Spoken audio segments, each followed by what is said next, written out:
তরাই আশ্রয় social welfare অর্গানাইজেশনের আমি একজন সদস্য।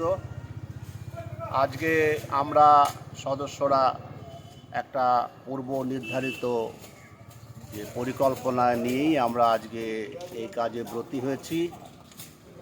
বিশেষ করে পরিষ্কার পরিচ্ছন্নতা যে স্বাস্থ্যের পক্ষে কত সুন্দর একটা ব্যাপার, এটা আমরা সবাই অবগত। তাই আমাদের এই যে স্বচ্ছতার যে অভিযান, যেটাতে নাগরিকদের মধ্যে একটা সচেতনতা গড়ে তোলা, সেই প্রয়াস।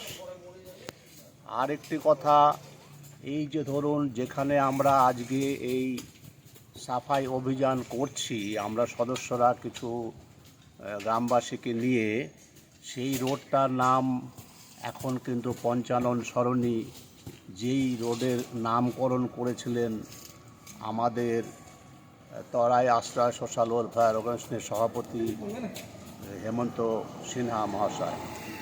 তো যাই হোক, এই একটা উদ্যোগ আমরা ভালো মনে করছি। সবাইকে অনুরোধ করব, আপনারাও এগিয়ে আসুন। আপনার পরিবেশকে, আপনি যেখানে থাকছেন সেই জায়গাটাকে আরও সুন্দর, স্বচ্ছ, স্বাস্থ্যসম্মত করে তুলুন। এইভাবে সচেতনতামূলক প্রচারগুলো করুন। শুধু সরকারি ব্যবস্থার উপরে নির্ভর না করে আমাদের বিভিন্ন অঞ্চলভিত্তিক প্রত্যেকটা যুবক যুবতী, প্রত্যেক নাগরিককে এগিয়ে আসতে হবে।